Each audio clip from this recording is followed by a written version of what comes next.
स्वदेश खबर में आपका स्वागत है। मैं हूं डिम्पी कालरा और खबरों के सिलसिले को करते हैं शुरू। सबसे पहले खबर देश की फूड सिक्योरिटी को लेकर।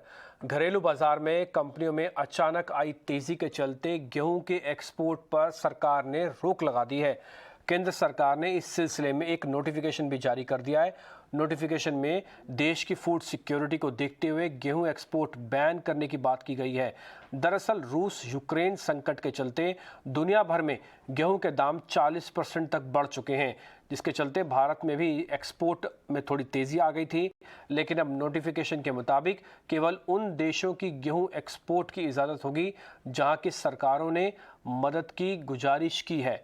सरकार के फैसले पर ज़्यादा जानकारी के लिए हमारे साथ हमारे सहयोगी जुड़ रहे हैं समीर दीक्षित। समीर, बताइएगा सरकार के इस नोटिफिकेशन का पूरा मतलब। गेहूं निर्यात को लेकर के सरकार ने बड़ा फैसला लिया है। सरकार ने गेहूं निर्यात पे फौरी तौर पे रोक लगा दी है। फिलहाल सरकार बहुत तेजी से गेहूं निर्यात को लेकर के कदम बढ़ा रही थी। कई मुल्कों में बाकायदा टीम भेजी गई थी जहां पर उन मुल्कों के साथ में एग्रीमेंट किया जाए गेहूं निर्यात को लेकर के। सरकार ने मौजूदा वित्त वर्ष में गेहूं निर्यात के लिए 10 मिलियन टन का टारगेट रखा था। ये सब इसलिए क्योंकि रशिया और यूक्रेन के बीच जो युद्ध चल रहा है उसके चलते दुनिया भर में गेहूं वीट की जो डिमांड है वो उसमें जबरदस्त उछाल आया था और सरकार को एक बेहतर ये मौका नजर आने लगा, ये एक अपॉर्चुनिटी नजर आने लगी जहां पर वो अपने वीट एक्सपोर्ट के जरिए दुनिया भर में अपनी धाक जमा सकती है या उन मुल्कों के साथ में एक बेहतर रिलेशन एस्टेब्लिश कर सकती है।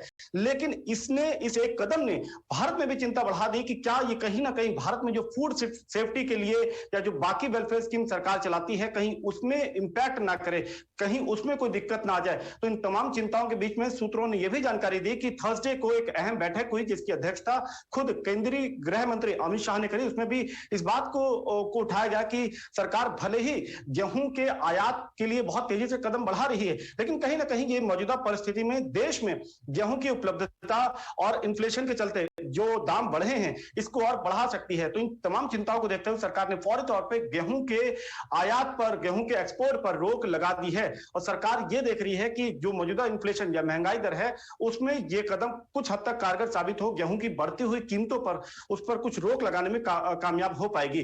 तो ये एक बड़ा कदम कि सरकार ने गेहूं के निर्यात पर रोक लगाई है। लेकिन आगे जाकर के ये निर्यात आयात पर कब तक रोक लगी रहेगी और इसका आगे जाकर के क्या इसमें कोई छूट होगी, इसको लेकर के बहुत जल्द एक अहम बैठक होगी और उसमें ये फैसला लिया जाएगा। तो इस सरकार की जो अहम पहल है फूड सिक्योरिटी को देखते हुए है और यही बात समीर भी आपको बता रहे हैं। और एकाएक आपको पता ही है कि दाम बढ़ ही गए थे और अब भारत कई सालों के बाद वीट का एक्सपोर्टर बना, तो ये अहम था कि फूड सिक्योरिटी को ध्यान में रखते हुए सरकार का फैसला ज़्यादातर एनालिस्ट इसको ठीक ही मान रहे हैं। अब हम बढ़ते हैं दूसरी खबर की तरफ। देश की 2 दिग्गज ऑटो कंपनियां कारोबार विस्तार की मेगा योजना पे काम कर रही हैं। मारुति सुजुकी सोनीपत के एक आईएमटी के अंदर नई फैसिलिटी लगाने जा रही है जहां पे करीब वो 2.5 लाख गाड़ियां बनाएगी। साल 2025 तक ये फैसिलिटी का पहले फेज का काम पूरा हो जाएगा, यानी कि गाड़ियां बनना शुरू हो जाएंगी। वहीं टाटा मोटर्स भी मेगा योजना पर काम कर रही है। कंपनी कुल 32,000 करोड़ रुपए के विस्तार पर काम कर रही है, जिसमें भारत में ही सिर्फ 6,000 करोड़ रुपए का निवेश होगा। कंपनी का पूरा फोकस ई व्हीकल्स पर है। कंपनी ये भी नहीं चाहती कि कमर्शियल और पैसेंजर व्हीकल्स पीछे छूटें, इसलिए कंपनी पूरे हिस्से में न केवल भारत में बल्कि विदेशों में भी जहां जहां पर इसकी लैंड रोवर जैगुआर बनती है वहां भी कारोबार विस्तार करने की योजना बना रही है। और इसी मुद्दे पर और ज्यादा जानकारी देने के लिए हमारे साथ दानिश भी जुड़ चुके हैं। दानिश, जरा बताइएगा, ये देश की 2 दिग्गज कंपनियां जो कि मार्केट शेयर के हिसाब से भी इंपॉर्टेंट है, एक्सपेंशन के हिसाब से भी इंपॉर्टेंट है, क्या खबर है इनमें पूरी? देखिए, देश की दो leading auto companies Tata Motors और मारुति की तरफ से एक्सपेंशन प्लान्स को लेकर काफी अहम खबरें बाहर आई है। जहां तक मारुति की बात आती है तो मारुति ने अपना एक और प्लांट लगाने की बात करी है और उसके लिए कोई मैसिव इन्वेस्टमेंट करने जा रही है और एक फेज वाइज एक्सपेंशन होगी। पहले फेज में 11,000 करोड़ मारुति लगाएगी और जो नया प्लांट सेटअप होगा ये हरियाणा की सोनीपत में इसको सेटअप किया जाएगा। और जैसे कि आपको मैंने बताया इसमें फेज प्रोडक्शन होगी और जो उसका फर्स्ट जो फेज है वो 2025 में होगा और तब लगभग 2.5 लाख गाड़ियां अब उस पर्टिकुलर प्लांट से मैन्युफैक्चर होंगी। तो कुल मिलाकर के देखा जाए तो मारुति के 3 मेजर प्लांट्स हो जाएंगे एक बार जब एक कमीशन जाएगा 2025 में। यही अगर हम टाटा मोटर्स की बात करें तो टाटा मोटर्स ने भी एक मैसिव फिगर सामने लेकर आई है एक्सपेंशन को लेकर, और वो हजारों करोड़ की जो फिगर जो टाटा मोटर्स लेकर आई है वो इनके ईवी स्पेस को लेकर हम एक्सपेक्ट कर सकते हैं कि उस तरफ एक ज्यादा मेजर एक्सपेंशन होगा, क्योंकि पिछले कुछ समय में हमने देखा है कि जहां तक ईवीज की बात आती है उस पर टाटा मोटर्स ने एक अच्छा मार्केट शेयर कैप्चर कर लिया है, और रोड पे भी आपको अमूमन काफी टाटा की नेक्सॉन ईवी चलते हुए आपको दिखेगी। तो ओवरऑल अगर देखा जाए तो जो देश की जो लीडिंग होम ग्रोन ब्रांड्स हैं ऑटो के, उन दोनों ने ही अपने एक्सपेंशन प्लान की बात कर दी है, और दोनों ही मैसिव करोड़ों रुपीस स्पेंड करने वाले हैं आने वाले 2 से 3 साल में, और अपने इस पर्टिकुलर मार्केट लीडरशिप को कैप्चर करने के लिए दोनों ही कंपनीज ने एक मेजर एक्सपेंशन प्लान की अनाउंसमेंट कर दी है। ठीक है दानिश, बहुत शुक्रिया, थैंक यू वेरी मच। और ये बात बिल्कुल तय है कि टाटा मोटर्स ई व्हीकल्स के अंदर लीडर है। 70% से ज़्यादा शेयर ई व्हीकल्स के अंदर मारुति का ही, माफ़ कीजिए, टाटा मोटर्स का ही है। और नेक्सॉन इनकी जो गाड़ी है वो इंटरनेशनल स्टैंडर्ड के आवर्स देती है अगर आप बैटरी को अच्छे से चार्ज कर दें तो, और बहुत अच्छे से किलोमीटर्स भी चलती है। तो ये पूरा फोकस ई व्हीकल्स पे रखना चाहते हैं टाटा मोटर्स। तो मारुति भी अपनी जो सीएनजी वाली गाड़ियाँ हैं, खासकर अर्टिगा, उसको लेकर और फोकस बढ़ा रही है। आगे बढ़ते हैं, अब जरा एक अहम खबर की तरफ चलते हैं, वो है ट्रेड डेफिसिट को। लगातार बढ़ रही महंगाई के बीच अप्रैल महीने में व्यापार घाटा भी बढ़ने की खबर आ रही है। पिछले साल की तुलना में देखें तो इस बार व्यापार घाटा करीब $5 अरब तक का बढ़ चुका है। भारत का मर्चेंडाइज एक्सपोर्ट 30% बढ़ा है, और ये कुल व्यापार घाटा की करीब $20 अरब का अब हो गया है। असल में हम हमेशा से ही इंपोर्ट ज़्यादा करते हैं और एक्सपोर्ट कम करते हैं।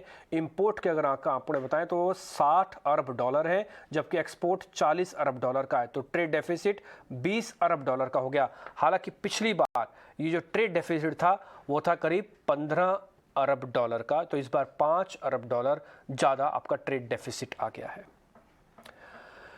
ये ट्रेड डेफिसिट की खबर से थोड़ा और आगे बढ़ते हैं, अब आपको सीधा दिल्ली लिए चलते हैं, और अब दिल्ली के मुंडका अग्निकांड की बात करते हैं। अब दिल्ली के मुंडका अग्निकांड की खबर सामने आ रही है। इस हादसे में मजिस्ट्रेट जांच के आदेश दे दिए गए हैं। मौके पर पहुंचे हैं दिल्ली के सीएम अरविंद केजरीवाल। उन्होंने कहा कि जांच जरूर होगी, हमने आदेश दे दिए हैं। इसके साथ ही डिप्टी सीएम मनीष सिसोदिया भी वहीं पे मौजूद थे। सीएम केजरीवाल ने मृतकों को 10-10 लाख रुपए का मुआवजा देने की बात की गई है, तो घायलों को 50,000 रुपए देने की बात की गई है। अब तक हादसे में मारे गए करीब 25 शव बाहर निकाले जा चुके हैं, लेकिन करीब 28 लोग अभी भी लापता बताए जा रहे हैं। पुलिस ने एक्शन लेते हुए कंपनी के 2 मालिकों को अरेस्ट भी कर लिया है। मुंडका अग्निकांड में 27 जिंदगियां सुहा हो गई हैं। जिस इमारत में आग लगी थी इसके बारे में बड़ी लापरवाही की बात सामने आ रही है। बिल्डिंग को फायर डिपार्टमेंट से एनओसी नहीं मिला था, इसके बावजूद इस कमर्शियल बिल्डिंग में कई सारे ऑफिसेज चल रहे थे। हादसे में घायल लोगों को संजय गांधी मेमोरियल हॉस्पिटल में भर्ती भी कराया गया है।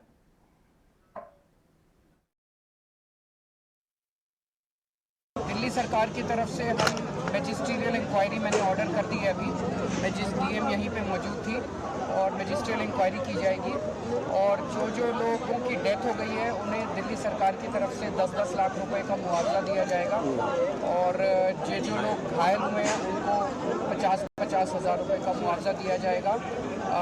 2 लोगों ये जो 2 भाई थे इनको अरेस्ट कर लिया गया है, लेकिन जो भी गिल्टी हैं, जो भी जांच में निकल के आएगा उनको बख्शा नहीं जाएगा। अरे सर, आग लग गया था तीसरी वाला फ्लोर पे मीटिंग चल रहा था। हम लोग तीसरी मंजिल से शीशा 2 तरफ तोड़े, सब मिल के तब बेरा-बेरी बाहर बंदा सब निकाला। काम कर रहे होंगे 250 बंदा बता रहे हैं ना सर। चलिए आगे बढ़ते हैं, तो इसी की थोड़ा और जानकारी लेते हैं। मुंडका में आग की वजह को लेकर अब चाहे जितनी भी कमियां ढूंढी गई हो, नियमों को ताक पर रखने वालों को पर चाहे जो भी एक्शन लिया गया हो, लेकिन 27 जिंदगियां अब लौटकर नहीं आ पाएंगी। फिलहाल वहां के हालात क्या हैं, इस समय की यथास्थिति क्या है, लेटेस्ट अपडेट के लिए सीधा अपने संवाददाता के पास चलते हैं। आलोक कुमार मेरे साथ वहाँ से जुड़ रहे हैं। आलोक, बहुत शुक्रिया, आप एक सेंसिटिव जगह पर हैं। पहले तो मेरे को ये बताइएगा, क्या शवों को ढूंढने का काम अभी भी जारी है? अब तक कितने शव मिल चुके हैं, और फायर की टीम क्या कह रही है, कितनी तादाद में और शव हो सकते हैं जो उनको इनपुट मिल रहा होगा अलग अलग लोगों से?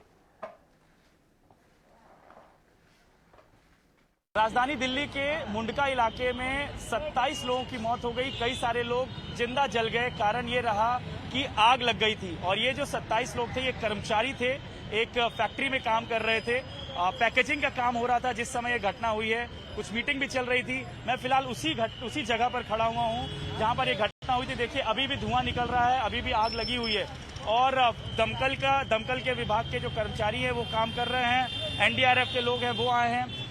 कल से अभी तक जो घटना के कई घंटे बीत चुके हैं, लेकिन अभी भी कई सारे लोग मिसिंग हैं। कई सारे ऐसे हैं जिनके परिवार के लोग ढूंढ रहे हैं, अस्पतालों का चक्कर काट रहे हैं, थानों का चक्कर काट रहे हैं, लेकिन उनको कुछ नहीं पता चल पा रहा है कि क्या जो कर्मचारी थे इस बिल्डिंग में काम करने वाले वो अंदर ही हैं या गायब हो गए, कहाँ चले गए, अभी ढूंढा जा रहा है। वहीं दूसरी बात यह है कि कई सारे शव जले हुई अवस्था में मिले हैं, कई सारे शव के टुकड़े मिले हैं जिसको पहचानना बेहद नामुमकिन है और फिलहाल उनका डीएनए सैंपल भी कराया जाएगा, ऐसा पुलिस अधिकारी कह रहे हैं। और ये जो बिल्डिंग है इसके जो ओनर हैं वो अभी भी फरार बताए जा रहे हैं, जबकि इस बिल्डिंग में जो काम हो रहा था वो सीसीटीवी कैमरे का बनाने का काम होता था। इतनी बड़ी घटना हुई है, 27 लोग मर चुके हैं और ऐसा बताया जा रहा है कि हो सकता है कुछ घंटों में ये आंकड़े और बढ़ जाएं।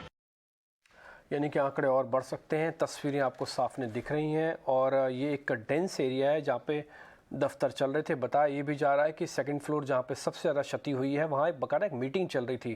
तो आपको पता ही है अगर मीटिंग चल रही है तो लोग थोड़े ज़्यादा ही हो जाते हैं। खैर, ये आलोक हमको जानकारी दे रहे थे। आलोक, शुक्रिया आपका। आगे बढ़ते हैं, आप उदयपुर लिए चलते हैं आपको। उदयपुर में चल रहे 3 दिवसीय कांग्रेस शिविर चिंतन का आज दूसरा दिन है। इस शिविर में पिछले चुनाव में पार्टी के प्रदर्शन और आने वाले दिनों में चुनावों की तैयारियों पर चर्चा हो रही है। शिविर में कांग्रेस संगठन को मजबूत बनाने और युवाओं को तरजीह देने पर चर्चा जारी है।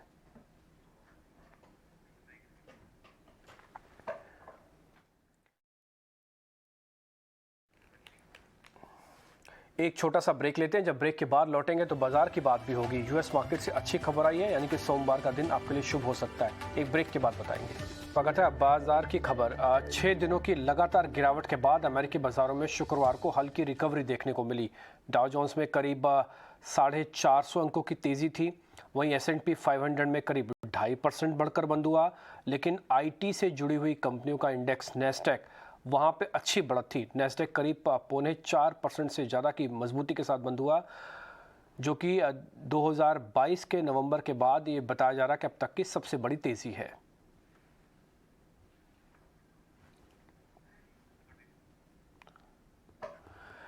एलन मस्क ने $44 बिलियन की ट्विटर डील फिलहाल रोक दी है। मस्क ने खुद ट्वीट करके ये जानकारी दी है। एलन मस्क ने यह फैसला स्पैम और फेक यूजर्स की जानकारी को लेकर किया है।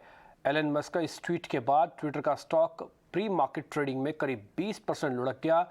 ट्विटर पर करीब महीने भर में पहले ये बताया जा रहा था कि इसमें खरीदारी होगी और इसके तिमाही नतीजे भी ठीक थे, लेकिन उसके बाद इस ट्वीट के आने के बाद तेज गिरावट इसमें देखने को मिली है।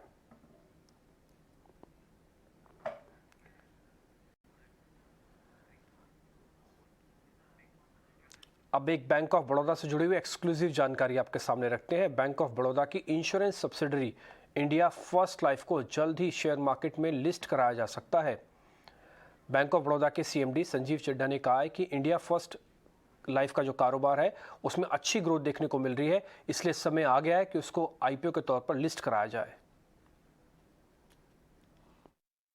आज की डेट में जितनी भी हिंदुस्तान में इंश्योरेंस कंपनी है, सबसे ज्यादा फास्ट ग्रोइंग ये कंपनी है। पिछले साल इसके कारोबार में लगभग 50% की वृद्धि हुई थी। तो मेरे विचार में ये बिजनेस अब इतना मैच्योर है कि इसको हम सोच सकते हैं कि इसकी लिस्टिंग अब कब करें। अब वो समय कब उचित होगा इसको कहना मुश्किल होता है, क्योंकि मार्केट्स जो हैं वो अलग अलग समय पे उनका अलग अलग रुख रहता है। पर आज की तिथि में बिजनेस की मैच्योरिटी को देखते हुए मुझे लगता है ये उचित समय है कि हम इस मार्केट को लिस्ट करने का प्रयास करें। क्या ये इस वर्ष में संभव हो पाएगा, ये समय के गर्भ में है, पर मेरे विचार में अब समय उपयुक्त है। तो हो सकता है इंश्योरेंस कारोबार को लेकर एक पहल जो बैंक ऑफ बड़ौदा की तरफ से हो वो काम आती हुई दिख सकती है। खैर, आगे बढ़ते हैं। अब चौथी तिमाही के नतीजे भी आ रहे हैं। आयशर मोटर ने भी अपने नतीजे पोस्ट कर दिए हैं। सालाना मुनाफा 16% बढ़कर 610 करोड़ रुपए हो गया। नतीजों के बारे में और ज़्यादा जानकारी दे रही है मेरी सहयोगी सृष्टि शर्मा। आई सृष्टि, बताइए जरा नंबर्स कैसे हैं।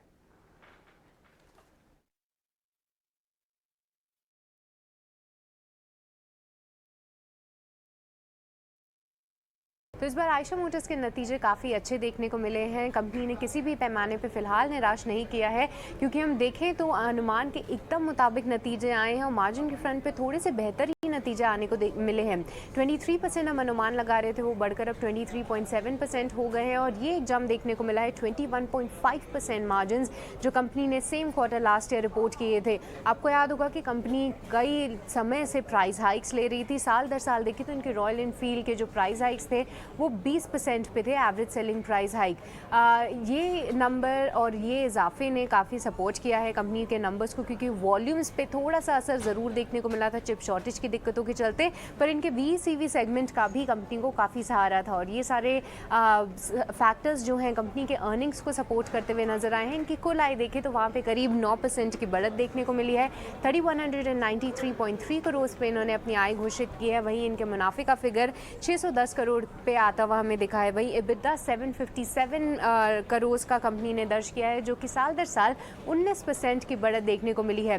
तो आयशा मोटर्स, जहां पे हम देख रहे हैं कि कई सारी कंपनीज जो हैं मार्जिन प्रेशर से जूझ रही हैं, ऐसे समय में भी कंपनी ने साल दर साल अपने मार्जिन बढ़ाए हैं, तो नतीजे अच्छे आए हैं आयशा मोटर्स के। मोटर के नंबर्स तो ठीक रहे हैं, लेकिन SBI के भी चौथी तिमाही के नतीजे आ गए हैं जो कि मिले जुले बताए जा रहे हैं। मुनाफा अनुमान से कम रहा, लेकिन असेट क्वालिटी में लगातार सुधार हुआ है। नतीजों पर SBI के चेयरमैन दिनेश खारा से खास बातचीत किया हमारे सीनियर एडिटर अजय शर्मा ने। स्टेट बैंक ऑफ इंडिया के फोर्थ क्वार्टर रिजल्ट्स काफ़ी अनुमान से अच्छे रहे। इनफैक्ट बाजार शुरुआत से ही एक एलिवेटेड एस्टिमेट्स लेके चल रहा था। SBI के चलते लोगों के अनुमान ऊंचे ही होते हैं, लेकिन एसेट क्वालिटी पे काफ़ी अच्छा प्रदर्शन रहा। हमारे साथ मिस्टर खारा, चेयरमैन SBI के, जुड़ रहे हैं इंटरनल्स पे बात करने के लिए। खारा साहब, लगातार कई क्वार्टर्स से अगर हम एक लंबा ट्रेंड देखें तो SBI अपनी एसेट क्वालिटी को काफ़ी कंट्रोल करके चल रहा है। अगर आप इस क्वार्टर बता सकें, काफ़ी स्टेबल एसेट क्वालिटी है, नॉट ओनली परफॉर्मेंस के बारे में बट उसके अलावा ट्रेंड्स के बारे में भी एसेट क्वालिटी है। क्या चीज़ें वाकई का अंडर कंट्रोल हैं? कोई नेस्टी सरप्राइजेस की उम्मीद नहीं है आगे चलते हुए? इस विषय में मैं ये कहना चाहूँगा कि हमारी तरफ से कोशिश है कि अगर हम कोई भी अगर स्ट्रेस देखते हैं तो उसको समय से पहले उसके लिए पूरा प्रोविज़न कर देते हैं, जिससे कि हमारी बैलेंस शीट किसी भी फ्यूचर शॉक से इंसुलेटेड रहे। ये हमारी एक फ़िलासफ़ी है जिसको हम प्रैक्टिस कर रहे हैं पिछले गत वर्षों से, और यही एक कारण है कि आपको जो एसेट क्वालिटी एकदम से बरकरार दिखाई दे रही है, उसका मेन कारण यही है। बाकी रिटेल में जो है अंडर राइटिंग में हमारा जो प्रोसेस है वो काफ़ी स्ट्रॉन्ग है। सिमिलरली कॉर्पोरेट का अंडर राइटिंग में भी हमने काफ़ी प्रोसेसेस में इम्प्रूवमेंट किए हैं। उसके चलते हमारी बुक जो है काफ़ी अच्छी बुक बिल्डअप हो रही है, और अगर कहीं कोई स्ट्रेस दिखाई भी देता है तो उसके लिए हम टाइमली प्रोविज़न कर देते हैं, जो कि जो है बैंक के हित में है, बैंक की बैलेंस शीट के हित में है, बैंक के सभी स्टेक होल्डर्स के हित में है।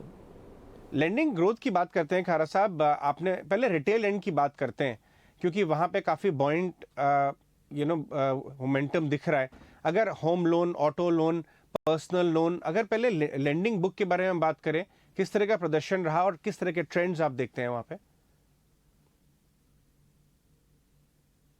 देखिए, हमारा रिटेल बुक जो है तकरीबन 16% के कागर में पिछले 3 साल से ग्रो कर रहा है, और अभी भी जो है उसी तरह का ट्रेंड हमें देखने को मिल रहा है। आशा करते हैं कि आने वाले दिनों में भी इसी तरह का ट्रेंड देखने को मिलेगा। इसके अलावा पिछले 2 क्वार्टर से हमें कॉर्पोरेट बुक में भी ग्रोथ दिखाई दे रही है, और जिस तरह का अभी अनयूटिलाइज वर्किंग कैपिटल लिमिट्स हैं या अनयूटिलाइज टर्म लोन लिमिट्स हैं, तो उसके देखते और साथ ही साथ जो पाइपलाइन दिखाई दे रही है कॉर्पोरेट में भी आने वाले दिनों में अच्छी ग्रोथ की आशा करते हैं। सिमिलरली एमएसएमई में भी हमें आशा है कि आने वाले दिनों में हमें अच्छी ग्रोथ देखने को मिलेगी। जी खारा साहब, अब कॉर्पोरेट लोन की बात करते हैं।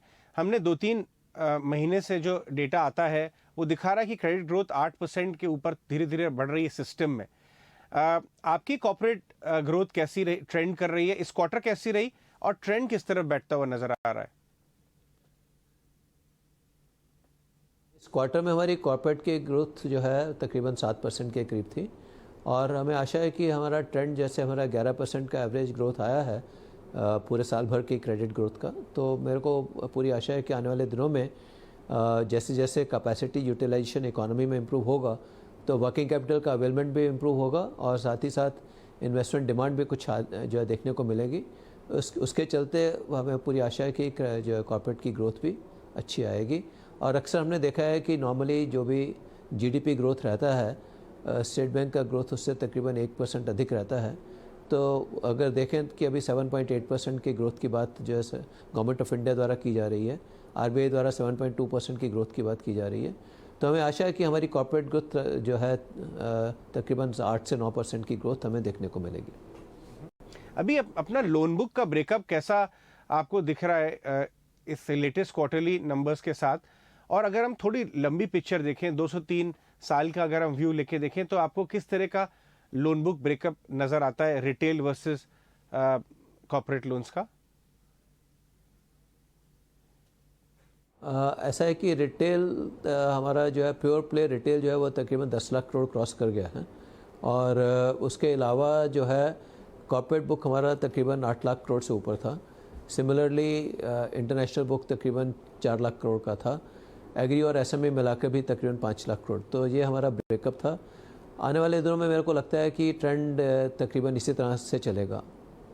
जी, एसएमई और एग्री के बारे में एक बात कर लेते हैं, क्योंकि अब कल आईएमडी ने बोला कि अर्ली मानसून आएंगे, आज स्काईमेट ने भी बोला कि 26 मई को केरला हिट कर जाएंगे, फिर रेस्ट ऑफ द डेज की तरफ एडवांस करेंगे। एक व्यू लेना चाहता हूं कि इस बार अगर हाई प्रोबेबिलिटी है एक ठीक ठाक मानसून की, तो आपको agri side of your business जो है वो कैसा यूजुअली पेश आता है? अगर हम प्योर एग्री लें और उसके अलाइड्स के साथ में लें तो काफ़ी एक तरह से रिफ्लेक्शन होता है agri side of the economy का। तो आपका क्या व्यू है इस पे? अगर ऐसा रहेगा तो मेरी आशा है कि rural economy should look even better as compared to what we have seen. जी, एक आखिरी सवाल पूछूंगा मैं आपसे, वो है आपकी बहुत सारी सब्सिडीज हैं, वो भी बहुत हेल्दी परफॉर्म कर रही हैं, तो फी बेस्ड और सब्सिडी का कंट्रीब्यूशन ओवरऑल आपके बिजनेस में कैसा रहा, इससे भी कुछ अगर हमसे शेयर कर सकें। सब्सिडीज़ का परफॉर्मेंस काफ़ी अच्छा है हमारी। अक्सर ये सब्सिडीज़ जो हैं अपनी लीग टेबल में नंबर 1 पोजीशन एंजॉय करती हैं। और ये अपने स्टेक होल्डर्स के अलावा, अपने शेयर होल्डर्स के अलावा हमारे स्टेट बैंक के शेयर होल्डर्स के लिए भी ये वैल्यू क्रिएट कर रही हैं। बाकी हमारे कस्टमर्स के लिए ये बहुत ही अच्छे प्रोडक्ट्स प्रोवाइड करती हैं, जिससे कि हम अपने कस्टमर्स को सब तरह की सुविधाएं उपलब्ध करवा सकते हैं। ऑल राइट मिस्टर खारा, thank you very much for your time. हमसे ET Now स्वदेश से बात करने के लिए धन्यवाद।